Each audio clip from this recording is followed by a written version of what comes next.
Hello विद्यार्थियों, आपका आपके अपने इस यूट्यूब चैनल में बहुत बहुत स्वागत और अभिनंदन है। जैसा कि हम लोग पढ़ रहे हैं बायोलॉजी, और ये जो बायोलॉजी में हम लोग शुरू किए हुए हैं लाइफ प्रोसेस, बहुत ही इम्पोर्टेंट चैप्टर है लाइफ प्रोसेस, जैव प्रक्रिया या जीवन की प्रक्रिया।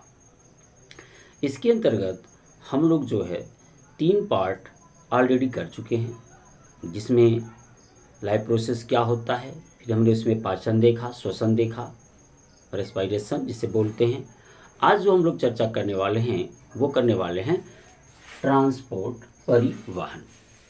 आपने देखा होगा ट्रांसपोर्ट और परिवहन का जो शाब्दिक अर्थ है कि वस्तु का, सामानों का एक स्थान से दूसरे स्थान तक जाना।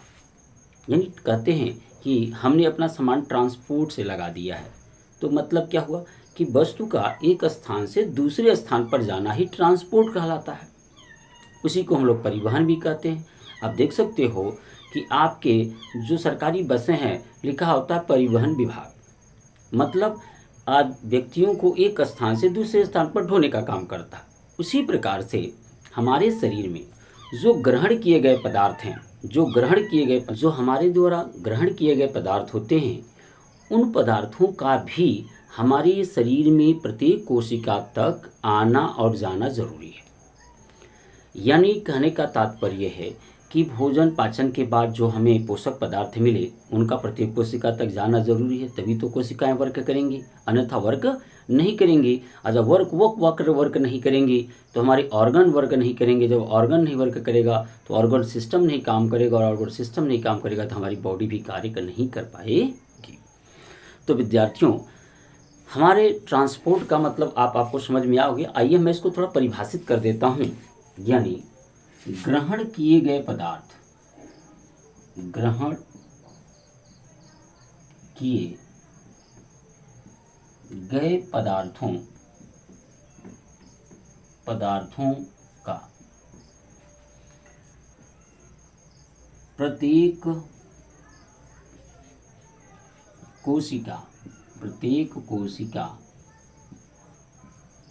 कोशिका तक पहुंचना और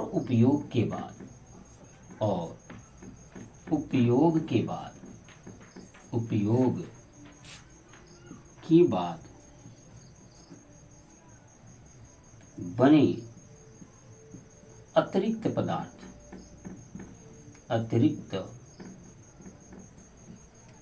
पदार्थ जैसे CO2 और NH3 अमोनिया का शरीर के एक निश्चित स्थान तक जाने की क्रिया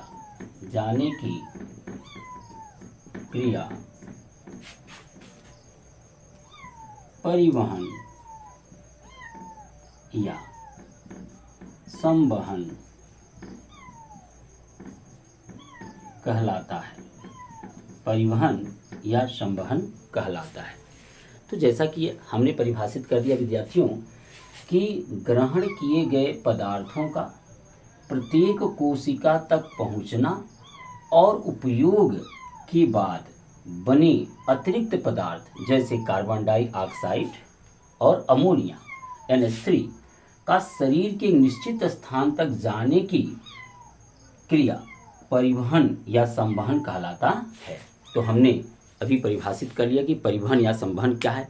अर्थात हमारे शरीर में केवल अच्छे पदार्थों का ही एक स्थान से दूसरे स्थान तक जाना नहीं होता है, साथ ही में जब उनका उपयोग होता है तो उनके उपयोग के बाद हमारे शरीर में ढेर सारी रासायनिक अभिक्रियाएं होती हैं। उन रासायनिक अभिक्रियाओं के फलस्वरूप कुछ ऐसे अतिरिक्त पदार्थ बन जाते हैं जो हमारे शरीर के लिए अनुपयोगी हैं।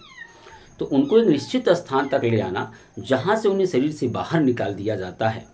तो इस क्रिया को, यानी जो हमने भी परिभाषित किया, इस क्रिया को हम लोग परिवहन या संवहन कहते हैं। तो विद्यार्थी, आइए देखते हैं कि संवहन या परिवहन जंतुओं में कितने प्रकार का होता है, या जंतुओं में कितने तरह के परिवहन या संवहन होते हैं।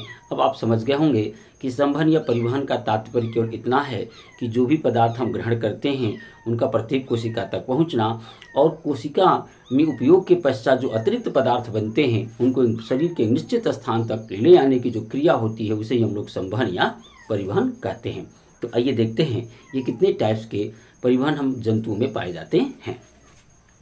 तो विद्यार्थियों, जो है टाइप्स ऑफ सर्कुलेटरी सिस्टम यानी परिवहन तंत्र के जो प्रकार होते हैं, तो जंतुओं में मुख्यतः तीन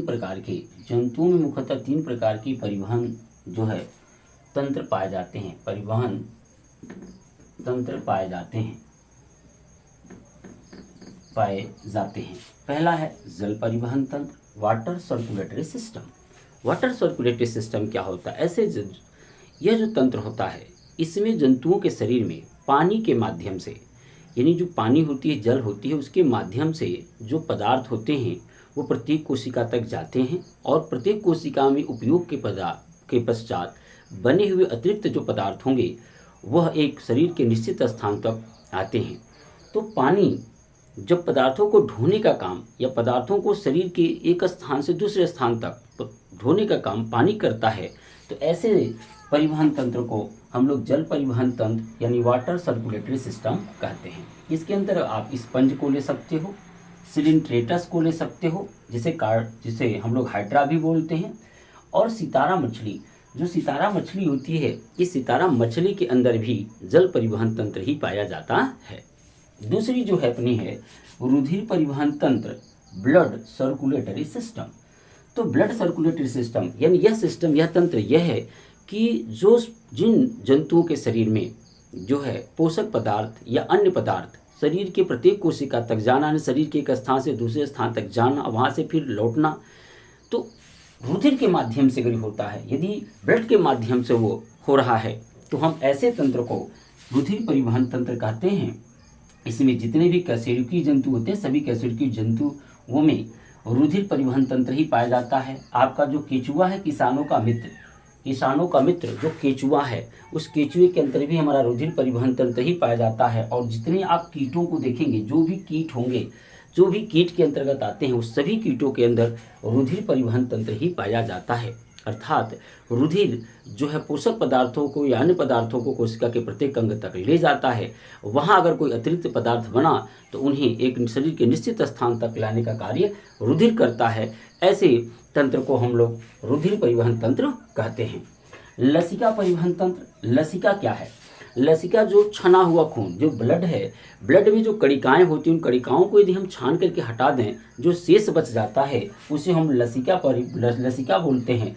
तो इसमें जो लसिका के माध्यम से, यदि किसी जंतु में लसिका के माध्यम से पोषक पदार्थ यानी जो जरूरी पदार्थ हैं प्रत्येक कोशिका तक जाते हैं, और वहाँ से उसी के माध्यम से बने अतिरिक्त पदार्थ एक शरीर के निश्चित स्थान तक आते हैं, तो ऐसे जो परिवहन तंत्र होगा उसे हम लोग लसिका परिवहन तंत्र कहते हैं। इसके अंतर्गत जितने भी कार्डेटा संघ के जंतु होते हैं, वहाँ लसिका परिवहन तंत्र ही पाया जाता है। तो हमने देखा कि टाइप ऑफ सर्कुलेटरी सिस्टम क्या है, वो कि 3 प्रकार के होते हैं, और जो है परिवहन तंत्र में 3 प्रकार का क्या है, जल परिवहन तंत्र, वाटर सर्कुलेटरी सिस्टम, रुधिर परिवहन तंत्र, ब्लड सर्कुलेटरी सिस्टम, और लसिका परिवहन तंत्र, लिम्फ सर्कुलेटरी सिस्टम। तो हमने देख लिया कि परिवहन तंत्र कितने प्रकार के होते हैं। तो हमें क्या है, हम जो मुख्य रूप से यहाँ चर्चा करने वाले हैं वो करेंगे हम लोग किसकी, जो है रुधिर परिवहन तंत्र। क्योंकि हमारे शरीर में, मानव के शरीर में रुधिर परिवहन तंत्र ही है, क्योंकि रुधिर के माध्यम से ही आपके पोषक पदार्थ शरीर के प्रत्येक कोशिका तक जाते हैं, और वहाँ से बनने वाले अतिरिक्त पदार्थ शरीर के एक निश्चित स्थान तक पहुँचाने का काम ये रुधिर करता है, ब्लड करता है। तो हमारा मेन चीज़ है कि हम ये रुधिर परिवहन तंत्र पढ़ेंगे। तो आइए देखते हैं कि रुधिर परिवहन तंत्र में हमें किन किन तंत्रों को, किन किन अंगों के विषय में पढ़ना है और समझना है।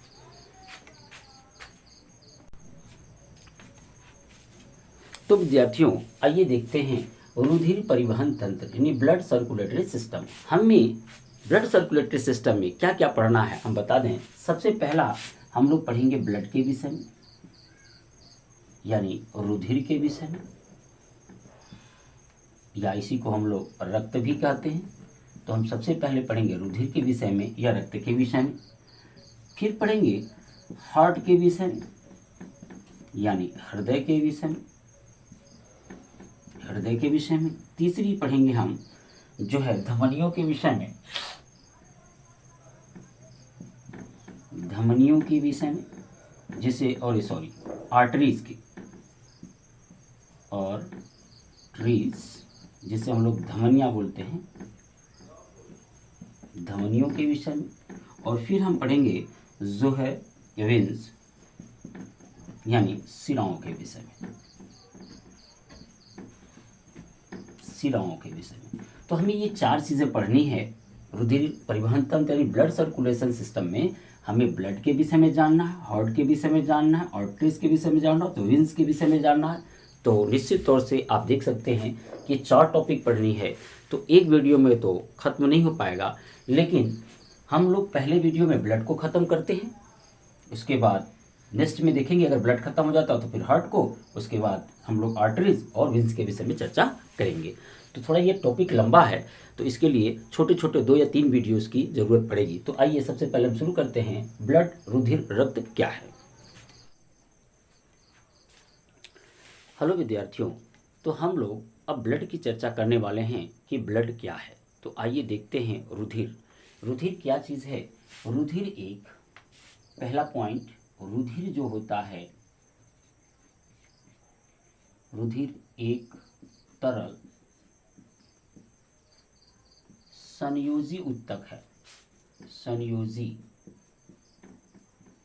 उत्तक है। संयोजी उत्तक क्या होते हैं? कहने का तात्पर्य यह है कि ऐसे उत्तक जो शरीर के अंगों को एक दूसरे से जोड़ते हैं उन्हें बोलते हैं संयोजी। तो ये संयोजी उत्तक है, चूंकि हमारे शरीर के विभिन्न अंगों को यह ब्लड रुधिर जोड़ने का काम करता है, इसलिए हम इसे बोलते हैं संयोजी उत्तक। दूसरी चीज़ हम इसके अंतर्गत सीखेंगे, जानना है कि जो ब्लड होता है वह शरीर का, यानी पुरुष में जो ब्लड होता है वह लगभग 5 से 6 लीटर ब्लड होता है, 5 से 6 लीटर, यानी पुरुष के अंदर 5 से 6 लीटर ब्लड होता है। और जो महिलाएं होती हैं, महिलाओं में जो ब्लड होता है वह पुरुषों से थोड़ा कम, यानी 4.5 से 5 लीटर के करीब होता है। अब आप सोचोगे, तीसरी चीज हम जानने वाले हैं, जो अगर हम एवरेज की बात करें तो जो ब्लड होता है वो ब्लड शरीर के वजन का लगभग 7% होता है। यदि मान लो आप 70 किलो के हो तो 70 गुणे 7/100 यानी 7×7=49 7×7=49 यानी 4.9 लीटर आपके अंदर खून होगा। यदि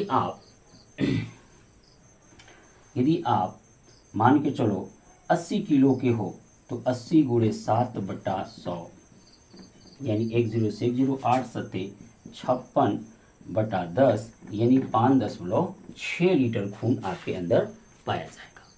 तो कहने का तात्पर्य ये है कि जो ब्लड होता है वह शरीर के वजन का लगभग 7% होता है। ये एवरेज है, औसत है। और ब्लड के विषय में हम देखें तो चौथी बिंदु, जो ब्लड का पीएच मान होता है, पीएच वैल्यू होता है, pH value power of hydrogen, यानी हाइड्रोजन का जो सॉल्यूशन है पीएच वैल्यू होता है वो लगभग 7.4 होता है, 7.4 होता है। तो ये हमने कुछ खास चीज़ें थी जो ब्लड के विषय में देखें। अब आइए देखते हैं कि ब्लड को हम कितने भागों में बांट सकते हैं और उसका अध्ययन कैसे हम लोग करेंगे। तो मुख्य रूप से हम 2 भाग कर सकते हैं। एक कर सकते हैं लिक्विड पार्ट यानी तरल भाग। दूसरा जो है हम कह सकते हैं सॉलिड पार्ट जिसे कहते हैं ठोस भाग। अब जो आपका लिक्विड पार्ट है, इस लिक्विड पार्ट में तो विद्यार्थियों जो लिक्विड पार्ट है तरल भाग में हम लोग चर्चा करेंगे प्लाज्मा के विषय में। प्लाज्मा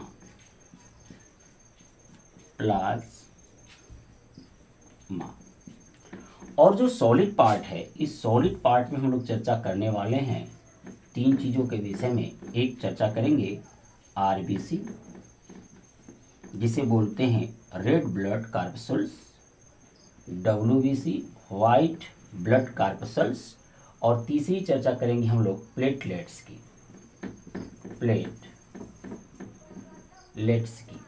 तो तीसरी चर्चा करेंगे प्लेटलेट्स की। तो हमारे पास जो ब्लड में जानकारी लेनी है वो ये 2 भाग हैं।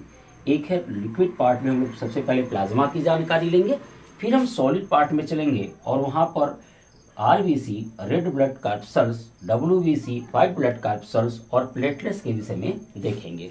तो बारी बारी हम इनके विषय में देखते हुए चलते हैं। तो आइए सबसे शुरू करते हैं। पहले हम प्लाज्मा देखते हैं क्या है और प्लाज्मा के विषय में हम लोग सीखते हैं।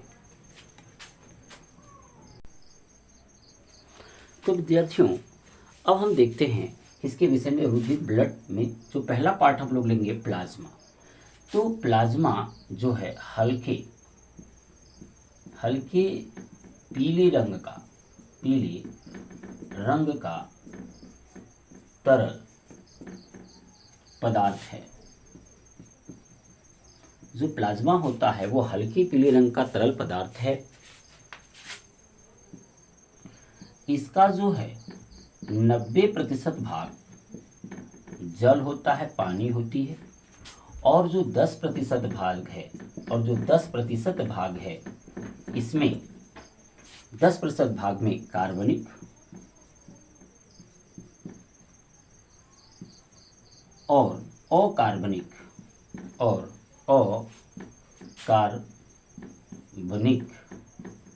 पदार्थ घुले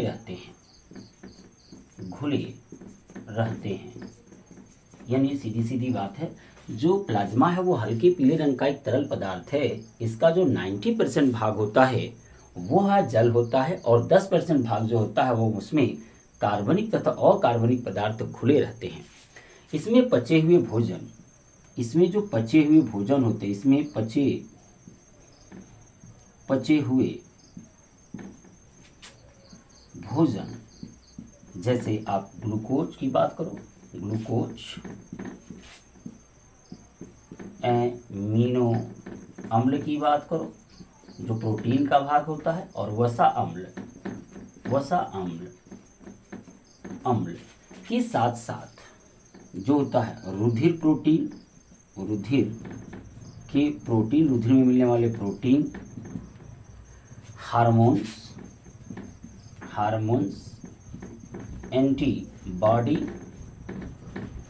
एंटीबॉडी और अवशिष्ट जो हमारे शरीर के लिए अनुपयोगी होते हैं, बोलते हैं अवशिष्ट पदार्थ, जो होते हैं घुले रहते हैं।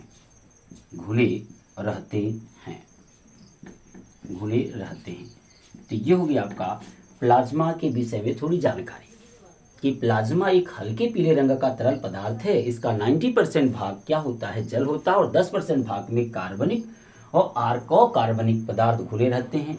इसमें पचे हुए भोजन, जैसे आपका ग्लूकोज हुआ, आप डाइजेशन पढ़ी गए तो देखेंगे पचा हुआ भोजन लास्ट में ग्लूकोज, एमिनो अम्ल जो प्रोटीन का है छोटा मॉलिक्यूल्स, वसा अम्ल जो वसा का छोटा मॉलिक्यूल्स होता है, साथ में रुधिर, प्रोटीन, हार्मोन, एंटीबॉडी, अवशिष्ट पदार्थ जैसे कार्बन डाइऑक्साइड हुआ या अमोनिया हुआ, ये सब इसके अंदर घुले होते हैं।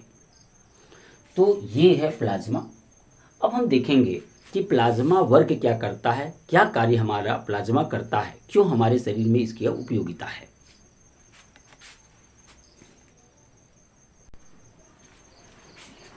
तो आइए विद्यार्थियों अब हम देखते हैं कि हमारे प्लाज्मा के क्या कार्य हैं। तो सबसे पहला जो वर्क होता है प्लाज्मा का, यह क्या करता है, यह भोज्य पदार्थों में, भोज्य पदार्थ का मतलब क्या हुआ, ग्लूकोज जो पचे हुए होते हैं, या आपका एमिनो अम्ल जो प्रोटीन के पचे हुए भाग हैं, वसा अम्ल, इन सभी को प्रत्येक कोशिका तक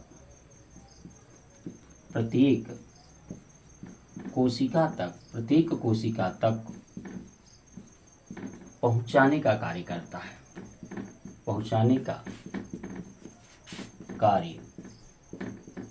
है। दूसरा वर्क ये करता है, कोशिका के अंदर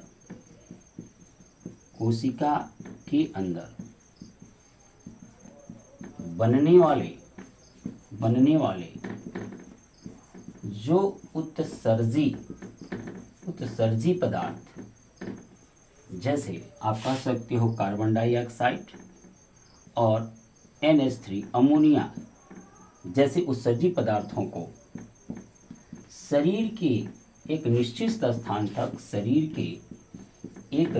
स्थान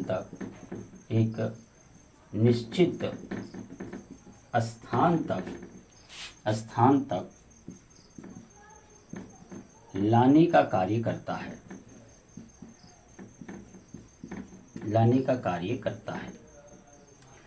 तीसरा क्या वर्क करता है, तीसरा यह शरीर के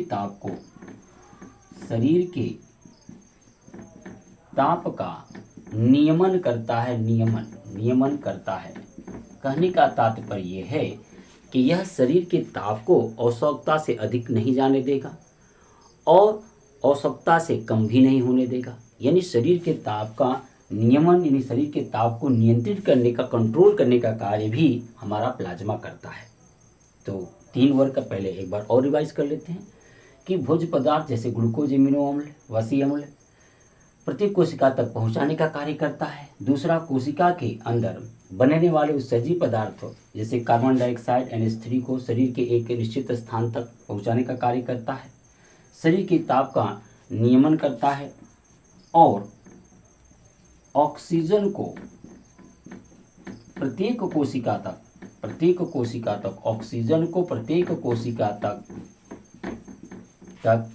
पहुंचाने का भी कार्य करता है।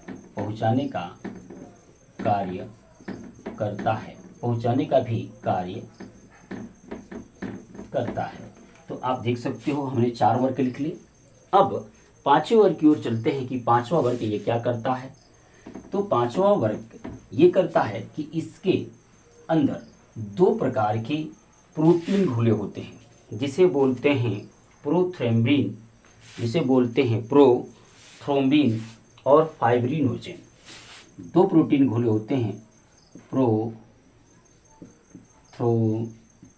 प्रोथ्रोम्बिन और दूसरा इसके अंदर प्रोटीन होता है फाइब्रिनोजेन। ये दोनों प्रोटीन जो है प्लाज्मा के अंदर उपस्थित होते हैं और यह हमारे रक्त का रुधिर का थक्का जमाने में मदद करते हैं। कुछ विद्यार्थियों को ये लग रहा होगा रक्त का थक्का जमने का तात्पर्य क्या है। जैसे आपके हाथ कट गए और वहाँ से ब्लड निकलना शुरू हो जाती, क्योंकि हमारी पूरी की पूरी शरीर में छोटी छोटी नसें बनी हुई हैं, बड़ी से लेकर छोटी नसें हैं जिनमें सियाएं और धमनियाँ हैं।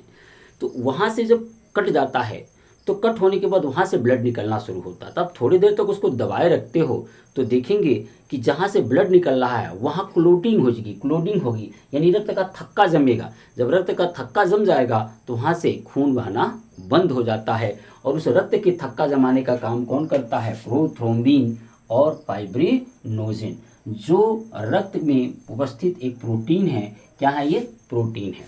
और इसी में एक और प्रोटीन पाया जाता है जिसका नाम है हिपेरिन।